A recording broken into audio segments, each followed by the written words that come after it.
got too much energy right now. I really don't actually, though. I'm just faking it. I'm faking my energy. I'm dead. But I'm here. What's happening, guys? Welcome back to the Baitshop Banter Podcast, episode 5. I'm Captain Phil. Captain Bob. And we're gonna shake things up a little bit with you guys today. We're gonna cook some fish. We're gonna show you my favorite way of cooking fish. Bob's gonna show you some awesome knots that he likes to tie. We'll talk about what's happening around town here, around the state of Florida. And might be a little bit shorter today, but we'll have fun with it either way, right, Bob? That'll be good. Yeah, giddy up. So what do you got for us to cook today? So I brought in some Gulf-caught mangrove snapper. I'm gonna cook it my favorite way.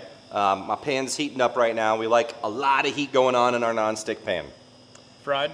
No. Oh, that's only the way that you eat fish, Bob. There's only 2 ways to cook fish. It's fried or fuck it up. Fuck it up.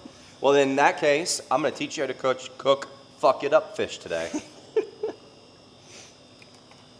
Dear Lord, baby Jesus, help us all. Tuxedo shirt? What's that? Tuxedo shirt? A tuxedo shirt. Yep. Start the show off with a moment of silence for Charlie Kirk and his family.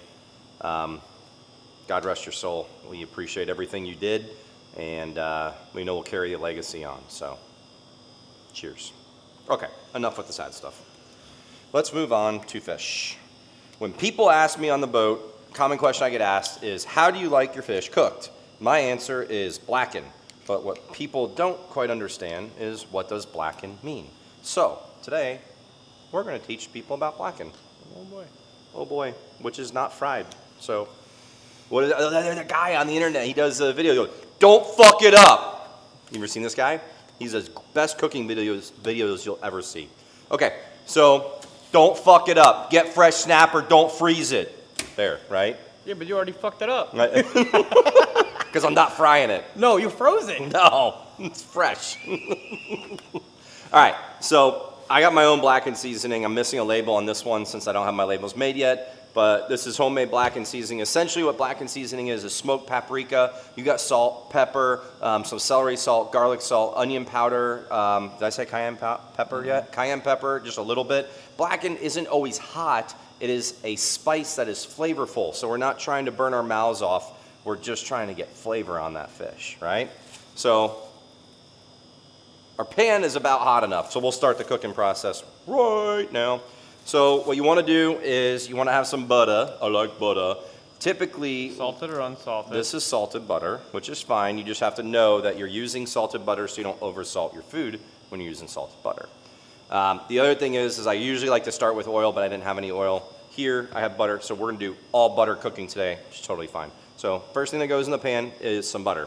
So we're getting that butter melting right now. We want that butter to be melted so it coats the nonstick pan and we don't have any issues with our fish sticking as we go.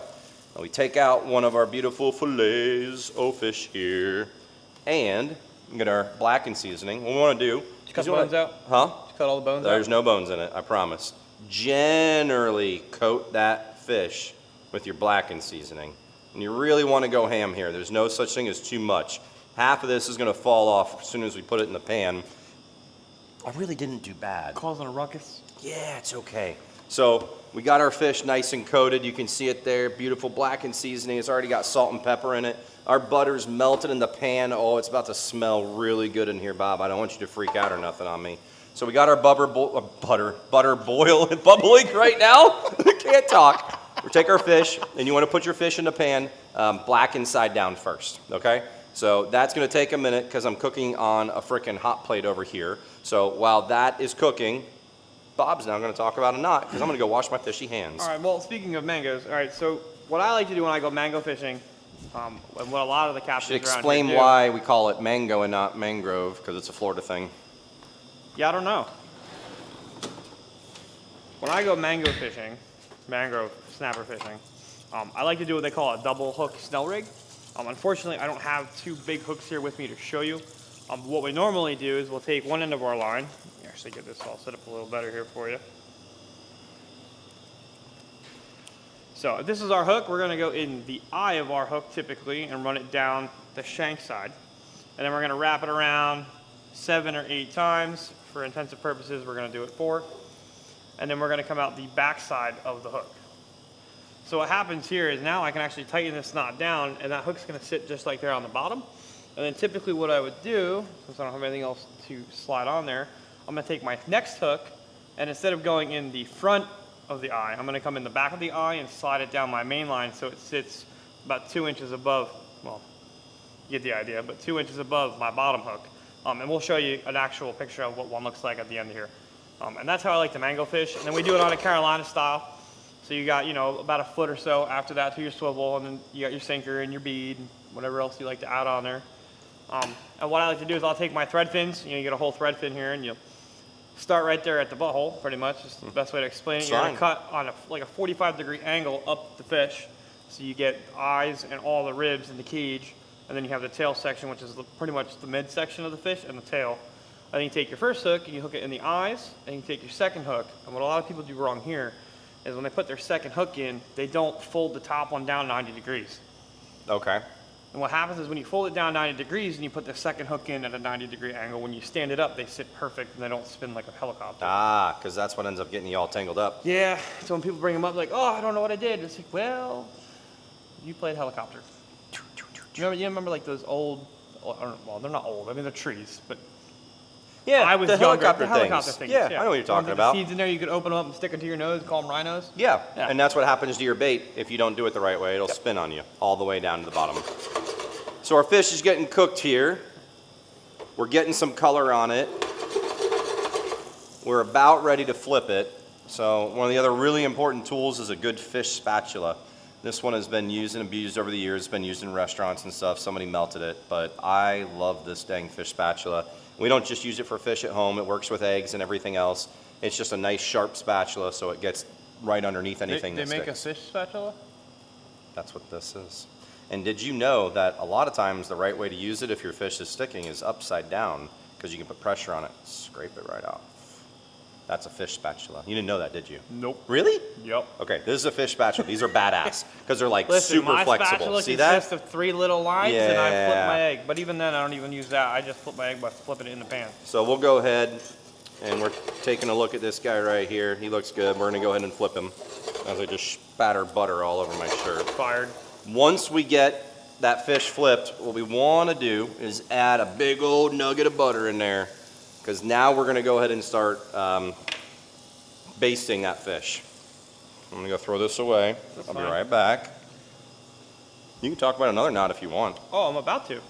The other kind of knot that I really like to use, and it's a pretty predominant one that you'll see on all the head boats here, so like the Double Eagle, the Gulf Queen, Hubbards, and a lot of the guys use it when they go deep dropping. So the guys down there out of Marco on the American Hunter and the Patriot, the guys down there on the Yankee Caps, and then the guys up there on the Gold Star. Shout out to those boys, because I've worked for them for a very long time. What we do typically is we make what's called a surgeon's end loop. So you're going to take one tag end, you're going to make a nice big loop, and you're going to pinch it to your main line. And then all you're going to do is you take your right hand, go underneath the knot, and twist it around your hand one time. And then you pinch that right there. You're going to take your loop, come out the back side, and you're going to pull it nice and tight. And that creates your bottom loops where you can slide your bank sinker on, or your pyramid sinker if you're just a garbo who doesn't know what they're doing. What? A garbo? What's a garbo? We'll go over that another time. I don't even know what that word means. Let me go this way, actually. So garbo is pretty much somebody who, like, they think they know fishing, they do a lot of fishing, but they're not here. They're not there. They're there, but they're not there. But they think that's like they're growing there. up, we had guys, we called them Googans. Googan, yeah, Googans. Googans That's what we pretty, use. Yeah, Googans is a pretty notorious term. Kind of the same thing. Yeah. Okay.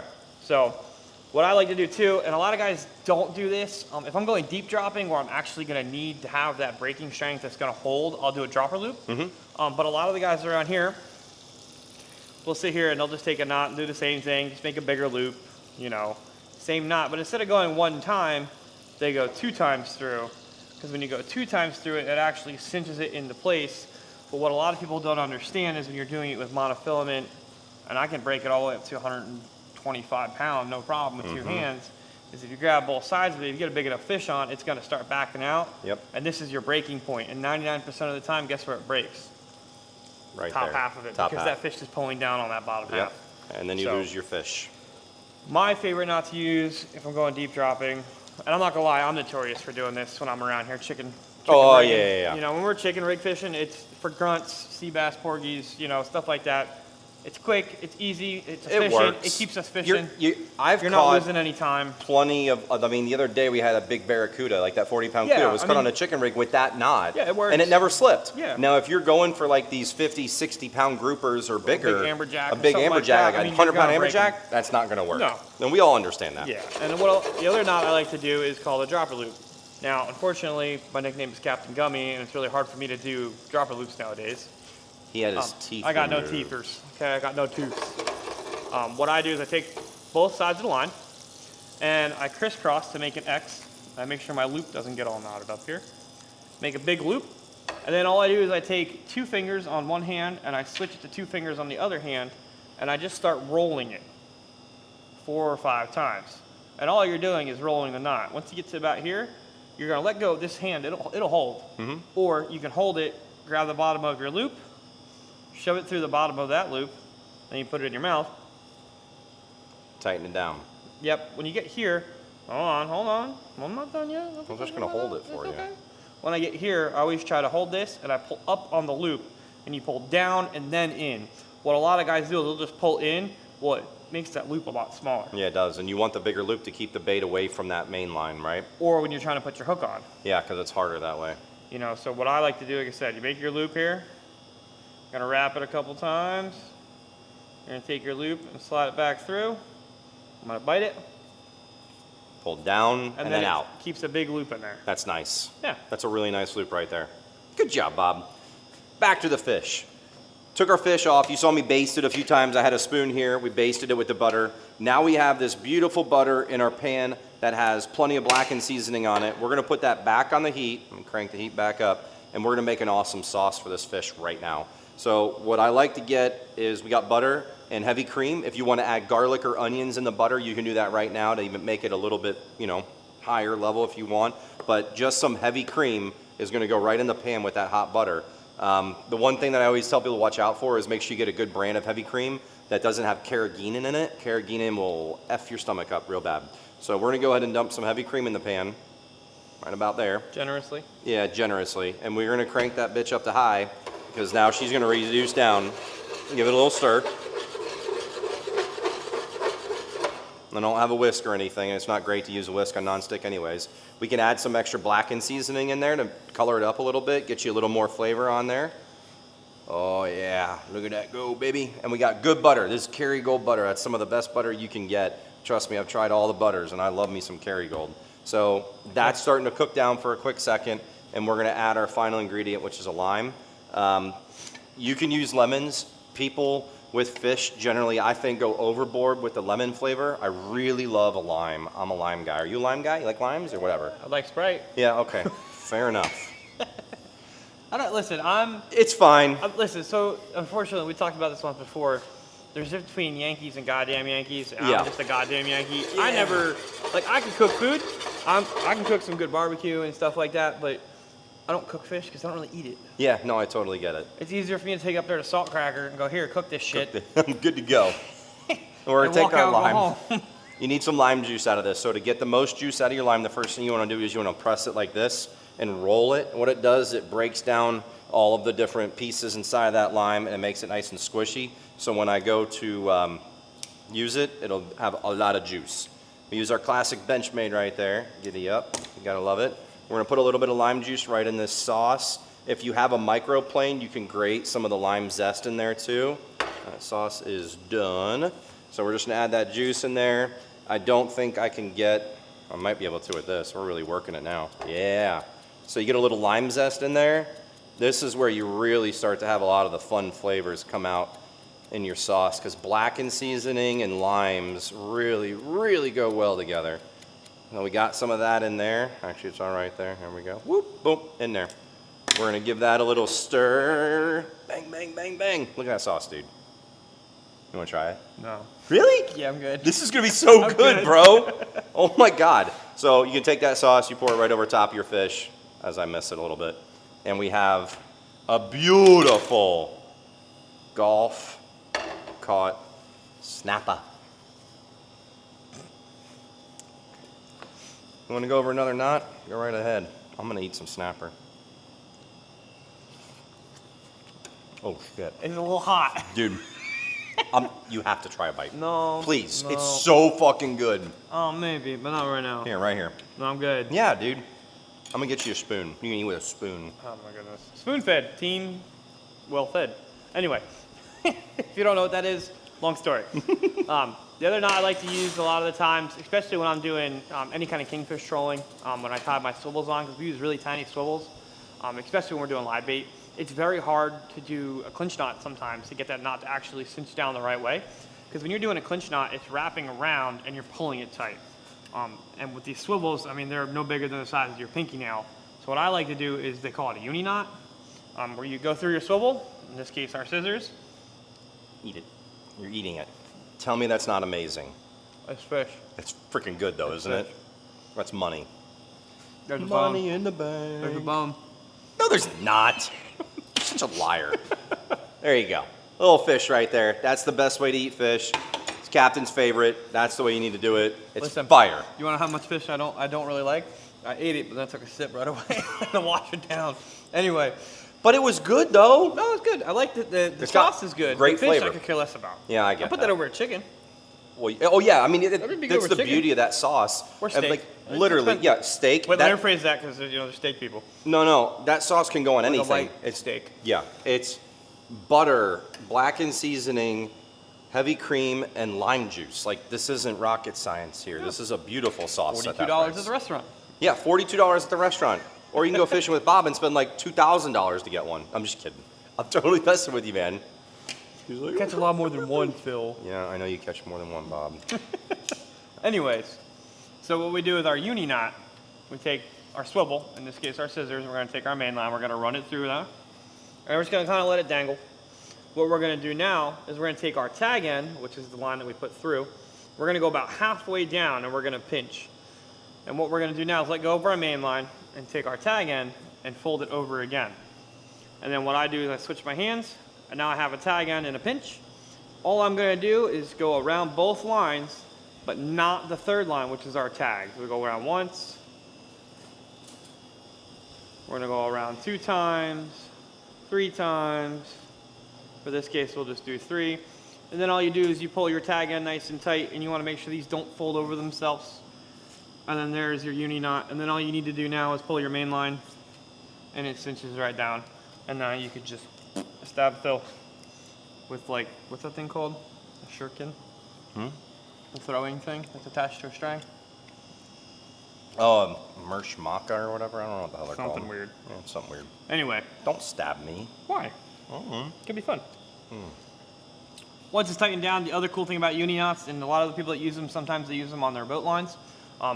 What you can do with them is if you hold the knot, you can actually wiggle it, and you can undo it, but the upside to it is no matter how many times you pull it tight, it's just going to keep tightening down on itself. That's a lot of line to pull out. So good, dude. Yeah, your wife's going to be mad. You ate dinner already. She's probably not cooking anything tonight. Oh. I'm probably waiting for me to cook something. Oh, shit. We had leftovers. Did you? Yep. The wife made some Southwest chicken in the crock pot. There you go. Yeah, quick and easy. You know, some cream cheese, couple chicken breasts, can of corn, can of beans, and some red salsa. Not like this. Nope. And then I made some white rice. I got a rice cooker. There you go. I do it the cheap way. I like rice cookers. They work good. Yeah, works great. Yeah. 20 minutes. Oh. Do you measure your water out? On rice, yes. Nope. See, that's a mistake. I actually don't use rice cooker. I've never used a rice cooker for like restaurant work. It's always make your own rice. Yeah, the right way. boil the water in a pot, cook it for like a minute or so, drain the water, No, get all the sugar off it, or you guys just cook them? I cook it. Yeah. So rice is one of those like things. It's literally the hardest thing to cook in all of cooking, and to do it the right way. I'll prove my point. Oh boy. If you ever meet a true sushi chef, do you know that in order for them to become a sushi chef, they have to learn how to cook rice, right? Obviously, duh. If you go to Japan and you want to be classically trained to be a sushi chef, guess how long that the rice phase of your training lasts? 2 years. 3 years. Holy shit. They are not allowed to cook, cut, do anything but cook fucking rice for 3 years. It's pretty good, not gonna That's lie. how hard rice is, A. B, how the rice at good sushi restaurants always turns out I amazing. don't know, bro. I Amazing. cook a pretty mean box of rice-a-roni. I'm trying here. Trying to share some, like, upscale shit with y'all, and then this is what I get. No, I'm just kidding. All right, so for the background on it, though, Phil, what did you do for, you said, what, 10 years? I don't know what he's talking about. A lot longer. I worked in restaurants, and I was an executive chef, but yeah, that's beside the point. I'm just trying to help everybody out, eat like you were at a restaurant. Come on, drink the rest. I'm just kidding. I'm going to tell you, that was really good. Good for you. That was really, really, really good. I'm glad you enjoyed it. Maybe next time we'll bring my breakfast of choice. What's your breakfast of choice, Bob? Pork, egg, and cheese on a salt, pepper, ketchup, everything bagel. Do what? What's a pork, a leg of cheese? Listen, do you want me to turn it over to Tyson or what? You said pork, a leg of cheese. Pork roll, egg, and cheese. A pork roll. Yes, pork roll, egg, and What cheese. is a pork roll? Let's start with that. Okay. I know I'm gonna get a lot of flack for this. It's like Canadian bacon, but it's way better. Okay. It's made with the same parts, So it's bacon. but it's cured differently. Okay. It's not bacon. Well, Canadian bacon's still bacon. It's still pork belly. Yes, Okay. So but not the same. what's a pork roll? So you Take get, pork? it's pork in a roll, Okay. and then they slice it thin. Oh. Oh, okay. And then in Like order to round cook, bacon. Yeah. Okay. But it's not round bacon. It tastes way better than that kind of bacon. So how do they cure it? Do you know? I have no idea. Okay. All I know is they've been making it for a really long time, and there's a huge debate up in New Jersey. You're either going to get Taylor ham, all you northern idiots, or pork roll, depending on where the border is. It's usually somewhere around like exit 83. Oh, that's when it changes? Yeah, pretty much. So I like how you're looking it up. What is So, pork roll? what is pork roll? This is ChatGPT. The type of smoked, cured, and seasoned pork, kind of like a cross between Canadian bacon, bologna, and ham. Made from ground pork mixed with sugar, salt, and spices, then smoked and packaged in a log or roll, as Bob said. He's very, very correct. And to prove this is definitely a damn Yankee thing, the most famous brand is Taylor Pork Roll, invented in Trenton, New Jersey. And that's what they call it, Taylor ham. But it's the thing that people don't understand is it's Taylor is the maker. The maker. The But it's not product is pork roll. pork roll. That'll forever and ever be a problem in New Jersey with the fighting. Okay. Because you can go to some place and go, oh, can I get pork roll, egg, and cheese? They're like, yeah, no problem. Go to some place, can I get pork roll, you mean Taylor ham? It's the same It's the fucking same thing. Have you have not been to the Keys, right? I've never been to, well, okay, let's rephrase that. I've been to the Keys once, but for like 20 minutes. Have you ever had a true Cuban coffee? I don't drink coffee. I don't either, but I'll drink Cuban coffee. I heard it's like in a shot glass. Yeah. Yeah, and it's like, So holy crap, caffeine. yeah, it's crazy. So we'll go down soon and do it all, like the whole thing. Yeah. I'll take you down there. But there's a gas station in Marathon. It's one of the Keys, and it's like the gas station you don't expect to do anything, and like you walk up to like one of these Exxon Mobil's or like a low-end gas station here. You go up to the girl at the counter and say, "Can I get a Cuban coffee?" And she goes, "Yep, have it ready in a minute." And she literally gives you like the cup of coffee and like a stack of shot glasses. And you don't drink more than a shot glass because you'll be just like bouncing off the walls. I don't know, I'd probably go to sleep after one. I'm just gonna say, you talk about like fishing breakfasts. That's kind of what we're hitting on right now because you're talking about your pork roll. I want to try the pork roll. I really do. Yeah, that's your idea of a fishing Breakfast. breakfast. Like my thing is, especially in the wintertime, it's a little bit cooler.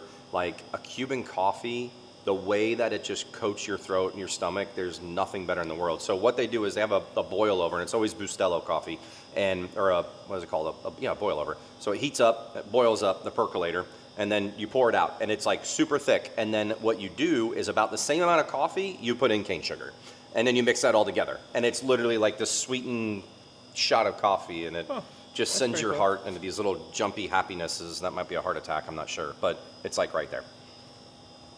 It's a lot of fun. You like bagels or Kaiser rolls? Because that's another thing too. Like it depends on what part of Croissant? Jersey you're in. No, bagel or Kaiser. Yeah, so croissant. All right, we'll give you a Kaiser. It's fine. See, the thing with the croissant, the problem with the croissants, right? Well, the problem. I want a croissant! The problem with croissants, right? So Flaky. when you put it all together and you squish it, it doesn't stay together. Yeah. Pork roll's notorious for being like, you could stack a pork roll then you put an egg in the middle, and then the cheese, and then another piece of pork roll, and it stays together. I could see that being phenomenally really, well. really good. And then you just put some ketchup on either side of the Kaiser roll and the salt and pepper.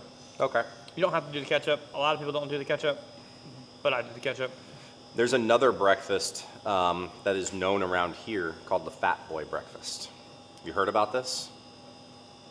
I've heard it, but I'm trying to remember where it's at. So I don't know, like, if there's a home for Fat Boy breakfasts. If you guys are at home watching and you know where the Fat Boy breakfast came from, just go ahead and send me a comment, because I don't know the answer. I just know that the one guy that I fish with is always like, we gotta go get a Fat Boy breakfast, and it's always like in the cold mornings when it's cooler down here, and you just like literally eat your face off at a breakfast joint, and it's a massive plate of food, and you just finish it. It sounds like the tin can, honestly. Yeah, and it just sticks with you all day, because you've eaten bacon, eggs, cheese, hash browns, like the whole 9 yards. It's just like the kitchen sink. Yeah, the kitchen sink. Just give me everything and get loaded on it. My favorite breakfast joint around here, and unfortunately they got pushed out from where they were after the hurricane, is Ryan's Island Cafe. Okay. So if you've never been there, I know you're listening, Ryan. Ryan is awesome. Yeah. His whole family's great.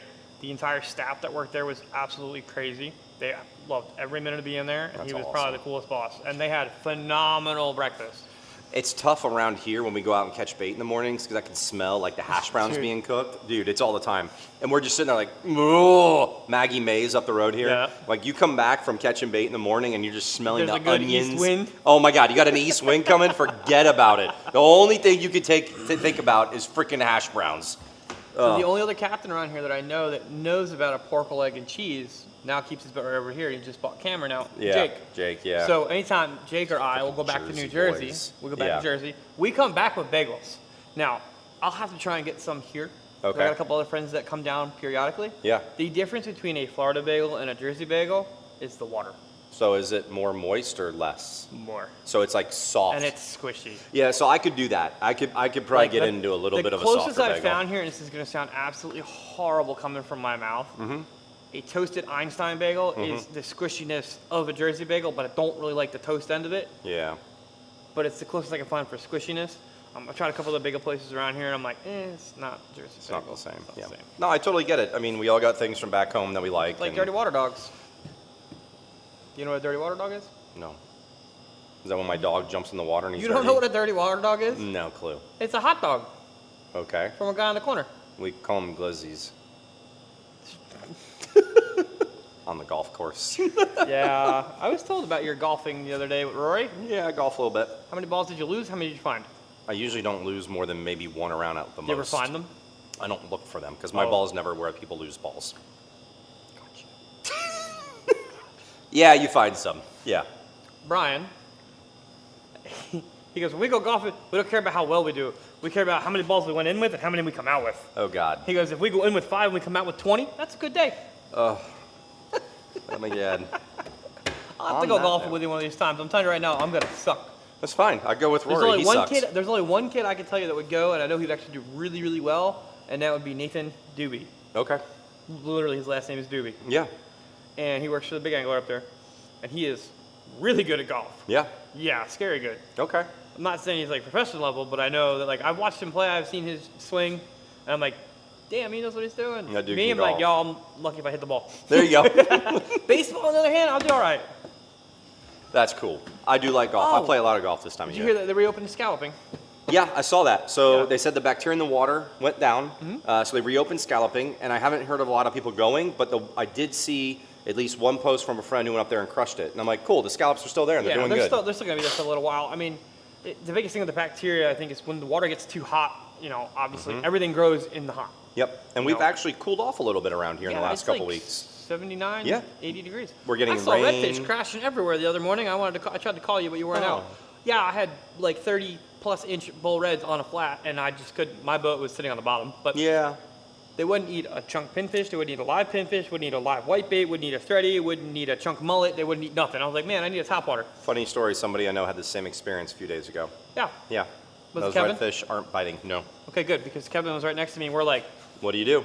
and you can, you know how like a bull, the bull reds have that nice big circular head. You used to see him through the mullet. I'm like, ah. I was like, the only thing I could think of in my experience when they don't hit bait and stuff like that, and I have this argument with my wife all the time. She's like, well, redfish are scent feeders. I'm like, no, they are, but you can get them on top water. Yes, you get can them get on redfish on artificials. topwater. Yep. Because not only are they scent feeders, they are vibration feeders. They're big time vibration feeders, and I can attest to that because in Venice, Louisiana, when you go there, You're throwing topwater spooks, little you can 4-inch you can stock throw spooks. that. You can throw paddle tails, and we went there with a couple of like really well experienced older guys. No names because they're legends basically, but we would basically throw the clacker rig, A whopper plopper. Yeah, and then the leader would be 6 to 8 inches of 80-pound leader to a little 4-inch paddle tail, and me and one of my buddies kept leading the fish by like that much, and they're like, "Stop leading the fish! Hit them on the head!" And we couldn't catch them until we landed them on the head. Then all of a sudden, bang! I mean, they're aggressive fish when they want to be, and they're happy to eat a topwater, especially in the mornings. That slows down. And it was like 7:30 in the morning. I got a bunch of whitebait. I accomplished the bait task for once. There you go. Yeah, I suck at it. Anyway, I'm good for like 3 throws. My shoulder says no. First throw, I got glass minnow. Yep. My Christmas dad goes, tree. "Oh, what are those?" I'm like, "Oh, watch this." Yeah. Shaking the whole net out in the water. He's like, "Where'd they go?" I'm like, "They fell out." Good. And they were just floating along. I had all my pinfish, the aquarium you guys have going on up there. Yeah. Yeah, there was like 500 pinfish. Oh, that's fun. It was cool. That's cool. Too bad the whitebait wasn't on them. Yeah. Yeah. Yeah, but the other thing we'd like to throw for reds up in Homosassa Crystal River is a gurgler, is what it's called. It's a fly fish for gurglers, and it's got a piece I actually know what that is. You know? Or not, yeah. Yeah, it's like a piece of foam, and as you pull it through the water, bloop bloop, kind of like a small little popper. like a little popper. And I'll tell you what. But it's usually balsa wood. Yeah, you could do that, but the way we tie them up there, it's like black and purple with a piece of foam on the front, and you just kind of pop it as you go. I'll tell you, in the early morning hours, the first hour or two of daylight, gurgling is God. To get a redfish to blow up on one's just epic. It's just epic. Yeah, I dig that. I dig that a lot. Yeah. I've only caught 3 redfish here, Okay. all at the docks, Oh, okay. on chunks of threadfins. Yeah, I mean, that's all we usually do in the mangroves is chunk them, so I totally get it. You know. But scallop season's open. Gag season's now closed. Yep. So what offshore are you fishing for? So I actually had this conversation with a customer the other day. He sent me something that said 2025 recreational and for private and charter vessels, red snappers open on the weekends. Cool. Mind you, what he sent me was off of a different website. It wasn't off of the actual FWC website. Unfortunately, anything that's posted on FWC or fish rules is what I have to follow. Yes. So if you go to FWC and you look up red snapper season, it says charter and for hire vessels was June 1st to September 15th. And then recreational gets them every weekend until Christmas. Personally, I don't think that's the most fair thing in the world, but the charters I'm not don't? gonna- yeah, we don't get them on the weekends. Huh. So right now we've got red grouper, hogfish, grunts, sea bass, porgies, your normal catches, mangoes, normal catch. I'm actually going way offshore next Saturday. Yes. We're gonna go try and do some snowies and yellow edge and wahoo and blackfin and whatever else we can find. Yes. And we'll see how well that goes. Yeah, it The doesn't other thing that sound- we're gonna be coming into soon here in the next, I would say 3 to 4 weeks, is our king mackerel run. Yes. They're usually about a month behind after September hits, usually October, the new or full moon in October, typically the full moon in October, but usually the week before Halloween is when we really start to see a good push of them in the past few years. And typically what happens is a lot of guys are like, oh, well, the king mackerel are here, cool, where are they? Honestly, one day they're there, just one go day out the there next and day. find the bait. Yep. And You I find mean bait, that in the they'll be there. nicest way possible. You know, because we go out there and a lot of the charter guys will go out and, I'm not gonna lie to you, we won't tell each other right away if we find them. Yeah. You know, I hide that for but about once 2 you figure weeks. out where I was, and I know that you know where I was, I'll tell you where I was. Yeah. And then there's all of us, Yeah. and we're all there. You know, and we're all pretty good about it. Like, so I live bait more so than I troll nowadays because I have outboards, and they really don't like the sound of outboards. Click, clack, click, Yeah, clack. click clacking. In and out of gear. No Yeah. bueno. Well, I mean, when we're live baiting, it's not a big deal. No. And then the big diesel guys, they'll troll hardware. I was one of them. You know, hardware works. Yep. I'll never knock it. You'll catch more fish on hardware than you will on live bait, but the quality of fish typically on the live bait is much better. Where like they're catching, you know, the snakes to like 10 to 15 pounders. I'm averaging 10 to 30 pounders. Yep. You know, usually high teens, low 20s is a solid fish. And you'll start to see them showing up a lot of the times. In the first run of fish, it's usually bigger fish. Yes. And what a lot of people don't realize is that when that first wave of fish is coming through, that's where all the breeders are coming through. You know, and I can't remember if kingfish spawn in the fall or in the spring. I think it's in the fall. I have no Because they idea. go up towards, or they're coming down from Louisiana in the fall, going back down to the Keys. And what happens a lot of the times, we'll start seeing them on our northern pieces that we like to fish, and then we get King of the Beach in November.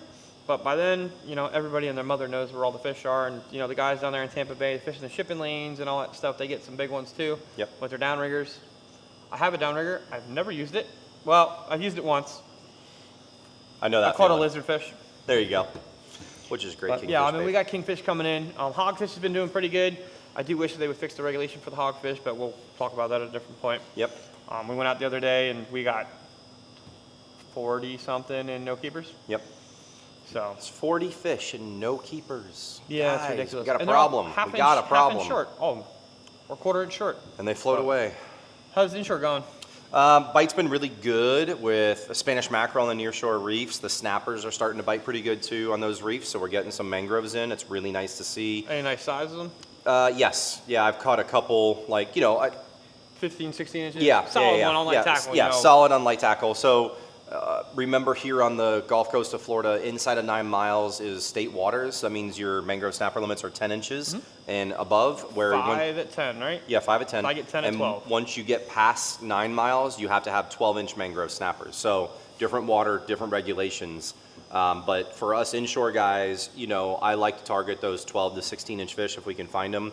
Obviously, the bigger, sometimes the better. But those ones that are in that 12 to 16 range, the meat is just beautiful in them. Yeah, obviously. And it's one of my favorite things to do is just snapper fish, snapper fish, snapper fish. My favorite time of the year is coming up here. The first couple weeks in October. Snook fishing? There's snook fishing. The snook right now, they are a little bit offshore, and they are breeding out there. And as the water cools off a little bit, they move back into our nearshore reefs. And I've had weeks where we're catching dozens of 40-plus inch snook. So I hope that it stays consistent with that. Also, in that first week of October, like our redfish run that we have, it's not really a big run, but we get a migration of them, so the fishing goes through the roof. Speaking of that, a couple of the charter guys I know, they were catching 40-plus inches the other day at 8 miles. Yes, so Jumbos. I'm like, hey. I caught one on my buddies I was out with last week. We had a keeper redfish at 12 miles. Oh, which no, is, this was like a 40-plus incher. Yeah, which Jumbo. is crazy, but it's a Yeah. huge fish. My biggest redfish came in that first week of October, nearshore reefs, 44. That's a big one. Yeah. My biggest is 49. Yeah, that's a stud. Just under a citation. Over Yeah, in the North Atlantic. Carolina. Yeah, that's different. That's different. Those redfish grow a lot bigger over there. If you Yeah. get one on the Gulf Coast that's approaching 40 in 40. any way, shape, or form, it's as big as they get over here. So really cool time of year, if you ask me.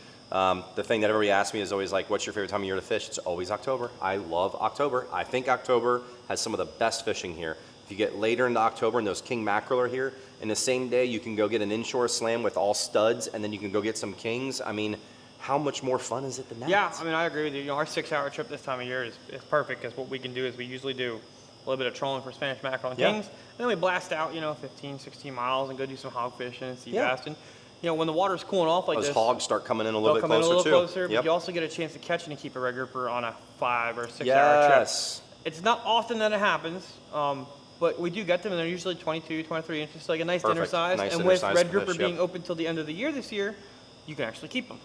Go get them. Yeah. So that's what's going on in our fishing world around here. I think we're going to go ahead and wrap it up for the day. We want to thank you guys so much for joining us. We'll be back again next week. We will bring a guest on next week. I don't know who yet, but we'll find somebody. Probably Kevin. We got a list. Probably Kevin. We'll have Kevin, Jake. Captain Kevin on, or Jake. Jake would be a good one. We should have think Jake Jake come would on. be good. We'll have Jake on next week if he's not fishing already. Yeah, thank you guys for joining us. Go cook yourself some fish. I love it. So good. Glad so I don't good, have to do dude. your dishes. Yeah, I didn't really think about doing dishes.